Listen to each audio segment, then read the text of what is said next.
لأجاريهم قلدت ظاهر ما فيهم فبدوت شخصا آخر كي أتفاخر وظننت أنا أني بذلك حزت غنى فوجدت أني خاسر فتلك مظاهر আসসালামু আলাইকুম এভরিওয়ান, আমরা নিয়তি আপনাদের জানাচ্ছি স্বাগতম আমাদের আরেকটা নিউ হোম ডেকর ভিডিওতে। আজকের ভিডিওতে আমাদের যে সেটটি শোকেস হবে এটি কোনো নিউ সেট না, বরং আমাদের one of the best selling product. At first আমরা আমাদের প্রোডাক্ট স্পেসিফিকেশন গুলো আবার জানিয়ে দিচ্ছি আপনাদের। ফ্রেমের বেস হিসেবে আমরা একটা স্ট্রং হার্ডবোর্ড ইউজ করে থাকি যেটা পুরো ফ্রেমকে ধরে রাখে।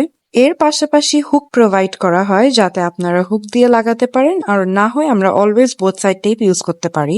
ফ্রেমের বর্ডারের জন্য আমরা অলওয়েজ ইউজ করে থাকি ফাইবার ফ্রেম, এবং গ্লাস কভার হিসেবে ইউজ করা হয় 2mm থিকনেসের একটা স্ট্রং ক্লিস্টার ক্লিয়ার গ্লাস কভার। এই 3 পিসের সেটের মধ্যে পেয়ে যাচ্ছেন আপনারা আলহামদুলিল্লাহ, বিসমিল্লাহ এবং আয়াতুল কুরসি মাত্র 1870 টাকায়। এর পাশাপাশি আমরা পুরো বাংলাদেশে এই সম্পূর্ণ ক্যাশ অন ডেলিভারিতে আমাদের প্রোডাক্টস দিয়ে দিচ্ছি 50% ডিসকাউন্টেড অফারে। আমাদের পুরো নিয়তি টিম রয়েছে 24/7 to back you up with budget friendly deals and home decor solution. তাই আর দেরি না করে আজই অর্ডার করে ফেলুন আমাদের ওয়েবসাইট থেকে অথবা আমাদের সিম্পলি মেসেঞ্জারে ইনবক্স করুন। Thank you everyone. ترضاه لنا حالا ذاك جمالنا يسمو يتعالى